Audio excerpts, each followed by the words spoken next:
Halo tek, preketek, momotek, tekotek yang artinya halo rebahaners dimanapun kalian berada, bagaimana kabarnya? Kembali lagi dengan saya Ketokek, CEO S1 Rebahan Indonesia. Sebagai seorang pengangguran dan beban keluarga, di video kali ini saya akan merangkum sebuah film yang sangat penuh ketegangan dan penuh kebrutalan, yang mana film ini berjudul Crawl tahun 2019. Mengisahkan tentang ayah dan anak yang harus berjuang mati-matian menyelamatkan diri dari serangan para buaya. Penasarin? Langsung saja untuk mempersingkat durasi, karena habis ini saya disuruh Mae untuk beli kopi dan gula di warungnya Mbak Tumbu. Seperti biasa, nyamankan posisi rebahan, pasang handsfree, selonjorkan kaki, selamat menonton, dan inilah alur ceritanya.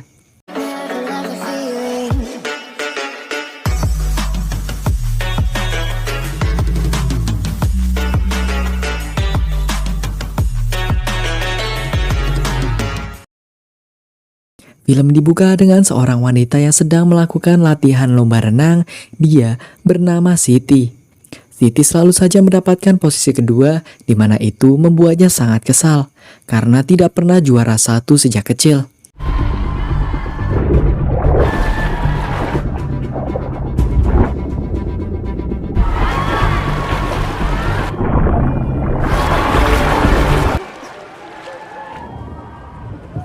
Selesai dengan itu, Siti mendapatkan panggilan video dari kakaknya yang bernama Yuli. Yuli mencoba memberitahu kalau akan terjadi badai yang sangat besar, sehingga dia menanyakan kabar ayahnya kepada Siti. Namun, Siti tidak tahu kabar ayahnya, sehingga dia memutuskan untuk menemui ayahnya untuk memastikan keadaannya. Yuli meminta Siti untuk hati-hati karena badainya sangat besar dan jangan lupa untuk menghubunginya. Dengan menggunakan mobil kreditnya, Siti menuju ke rumah ayahnya. Sempat menelponnya, namun tidak ada jawaban dari ayahnya. Saat itu hujan sangat deras sekali.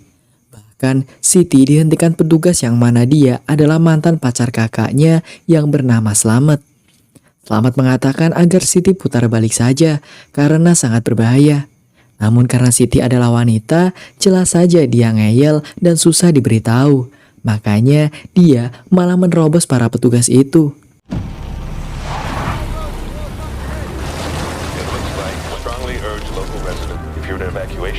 Di sepanjang jalan terlihat air sudah mulai menggenang. Siti akhirnya sampai di rumah ayahnya dan langsung masuk ke dalam untuk mencari ayahnya. Setelah memanggil-manggil dan mencarinya, ternyata hanya ada si anjing di dalam rumah itu. Setelah menelpon kakaknya, Siti disuruh untuk mencari ayahnya ke rumah yang satunya lagi. Dan ya, akhirnya Siti pergi ke rumah ayahnya yang satunya lagi dengan membawa serta si anjing. Di tempat rumah ayahnya yang ini, ternyata badai lebih besar lagi sehingga jalan sudah tergenang air cukup tinggi. Siti membawa anjingnya masuk ke rumah itu dan mencoba mencari ayahnya dari satu ruangan ke ruangan yang lain. Siti mencoba menelpon ayahnya lagi, namun HP ayahnya ternyata tertinggal di atas wastafel. Saat Siti akan mencari anjingnya yang menggonggong, tiba-tiba... Ya, jujur saya kaget pas adegan ini. Ternyata si anjing sedang menggonggong di tangga bawah garasi rumah, yang mana menurut Siti, ayahnya ada di bawah rumah. Dengan menggunakan HP sebagai senter, Siti mulai menuruni tangga dan masuk ke ruangan bawah rumah. Yang mana di sana sangat kotor dan banyak sekali berit bahkan werok. Sambil merangkak, Siti mulai mencari dan memanggil ayahnya, namun tidak ada jawaban. Sempat melihat obeng dan radio milik ayahnya, Siti tiba-tiba melihat bekas darah di pipa besi. Yang mana ternyata ayahnya sudah geletak tidak sadar di atas tanah dengan luka di pundaknya yang sangat parah. Siti mengambil senter ayahnya dan mencoba membawa ayahnya dengan menaruhnya di atas terpal untuk ditarik menuju ke tangga luar garasi. Dengan susah payah, Siti membawa ayahnya. Saat hampir sampai di tangga, tiba-tiba...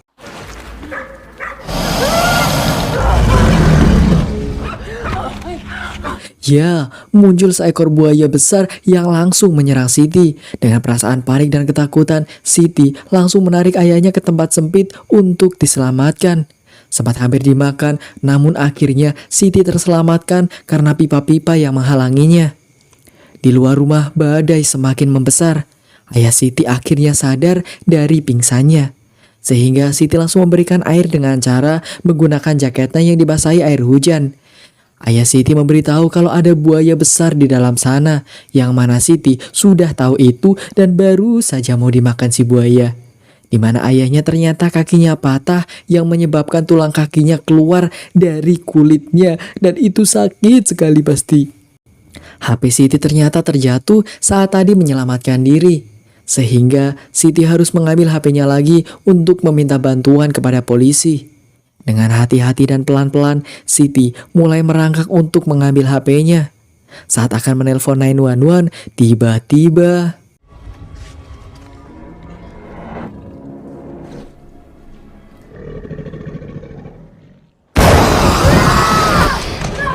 di sampingnya sudah ada buaya yang langsung memakannya dan menyeret kakinya. Dengan mendendang-nendang, Siti mencoba melawan buaya itu, yang mana ternyata ada 2 buaya besar di sana. Dengan ketakutan, Siti mencoba melarikan diri, namun si buaya terus mengejarnya. Dengan obeng di tangannya, Siti mencocol mata si buaya dan Siti langsung bersembunyi di balik pipa-pipa besi untuk menyelamatkan diri.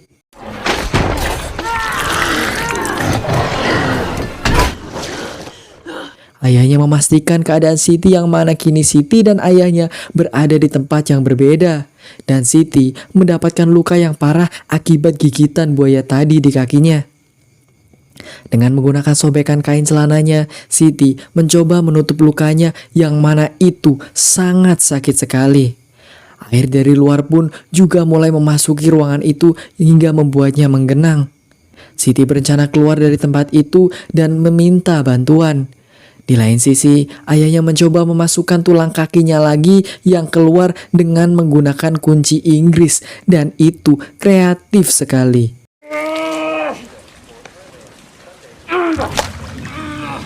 Siti mulai berjalan menuju ke arah lubang-lubang bawah rumah untuk meminta bantuan. Di luar, terlihat 3 orang sedang mencuri sebuah ATM di minimarket. Di mana saat akan pergi, salah satu pencuri itu melihat tanda dari Siti yang menggunakan senternya. Dia mencoba mendatangi rumah Siti, namun tiba-tiba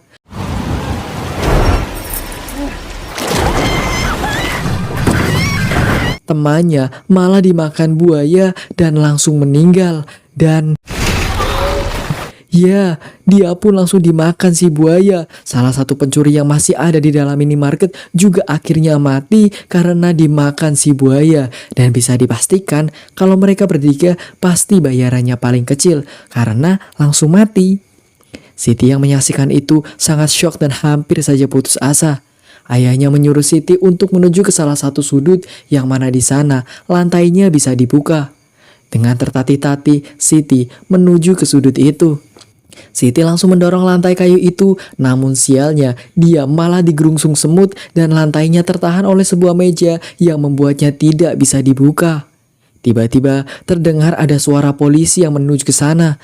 Dengan berteriak-teriak, Siti mencoba meminta bantuan, yang mana itu adalah si Slamet dan temannya. Slamet mencoba masuk ke rumah itu dan mencari Siti dan ayahnya. Akhirnya, Slamet sampai di tangga garasi dan mencoba memanggil-manggil mereka. Siti dan ayahnya memperingati agar jangan masuk ke bawah karena ada buaya di sana. Saat Slamet mencoba menghubungi temannya yang di luar, tiba-tiba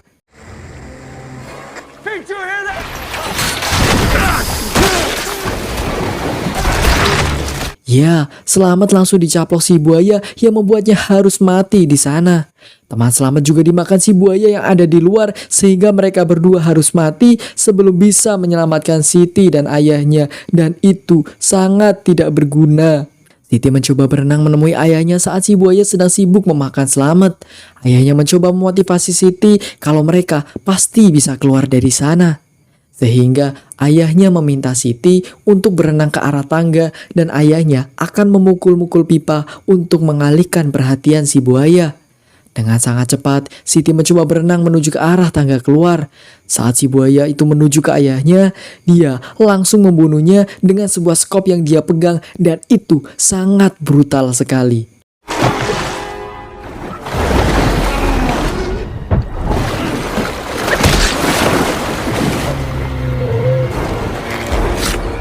Ternyata buaya satunya menyadari pergerakan Siti sehingga langsung mengejarnya. Akhirnya Siti pun bingung dan dia memilih untuk pergi ke pipa pembuangan untuk keluar dari sana, yang mana itu lebih sangat beresiko. Di sana ternyata ada beberapa mayat yang sudah dimakan oleh si buaya dan beberapa telur buaya yang mulai menetas. Saat Siti sedang mengambil sebuah pistol milik mayat di sana, tiba-tiba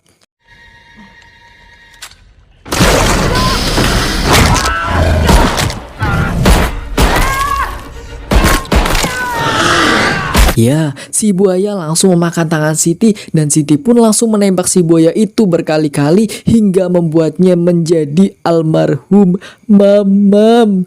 Dengan keadaan tangan dan kaki yang terluka parah, Siti mencoba keluar dari saluran pembuangan, yang mana saat hampir keluar ternyata di sana sudah banyak buaya yang mengantri untuk mendapatkan mangsa. Dengan menggunakan kemampuan berenangnya, Siti mencoba pergi ke daratan yang mana dia hampir saja termakan si buaya.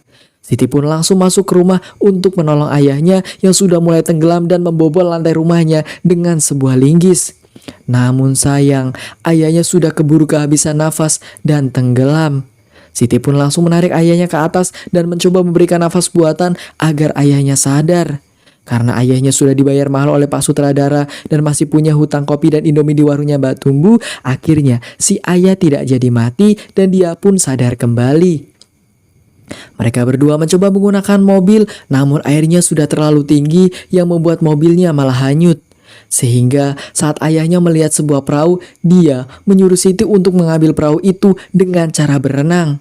Di mana kata ayahnya, buaya tidak akan menyadari Siti berenang karena suara air hujan yang turun. Namun baru saja Siti mau berenang, hujan tiba-tiba berhenti. Yang mana buaya lewat tepat di depan Siti namun tidak nyaplok Siti. Namun tiba-tiba saja terdengar sirine bahwa tanggul akan jebol.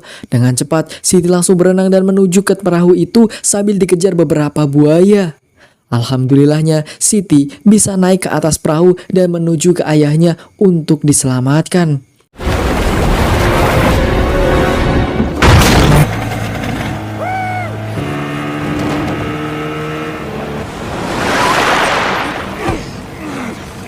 Namun sayangnya saat itu tanggul jebol yang membuat air mengalir ke sana dengan sangat deras yang membuat perahunya langsung hancur dan mereka terjebak di dalam rumah mereka yang kebanjiran. Ayahnya meminta Siti untuk menemuinya di tangga agar bisa naik ke atas rumah untuk menyelamatkan diri. Sang ayah pun sampai di tangga dan mengambil beberapa flare. Siti mencoba mengambil HT milik polisi tadi yang tertinggal, namun sayang HT-nya malah rusak. Ayah Siti mencoba menyelamatkan si anjing, namun tiba-tiba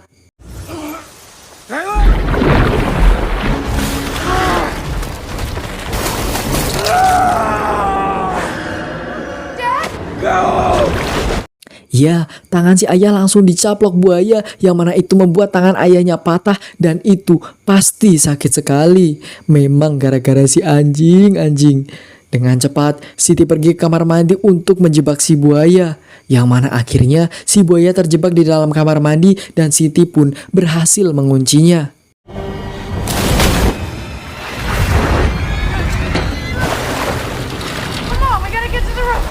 Siti pun mulai menemui ayahnya untuk mengajaknya naik ke atap rumah dengan keadaan ayahnya yang sudah sangat parah. Tangannya putus, kakinya putus ya. Saat Siti mencoba meminta bantuan dengan flare saat helikopter melintas, tiba-tiba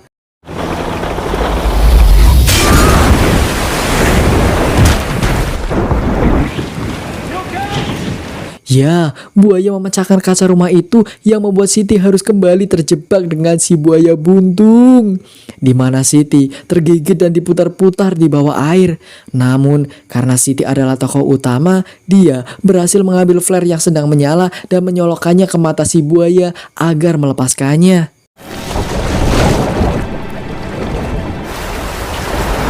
Dengan susah payah, Siti mencoba naik ke atap rumah, namun si buaya tetap saja mengejarnya.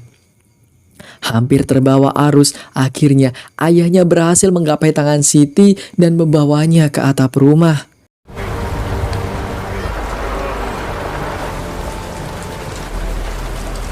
Setelah semua kejadian yang mengerikan ini, si anjing tiba-tiba saja menggonggong karena melihat helikopter yang datang ke sana. Dengan sisa flare yang dibawa, Siti mencoba menyalakannya yang membuat helikopter itu datang ke sana dan menolongnya. Dan film pun selesai.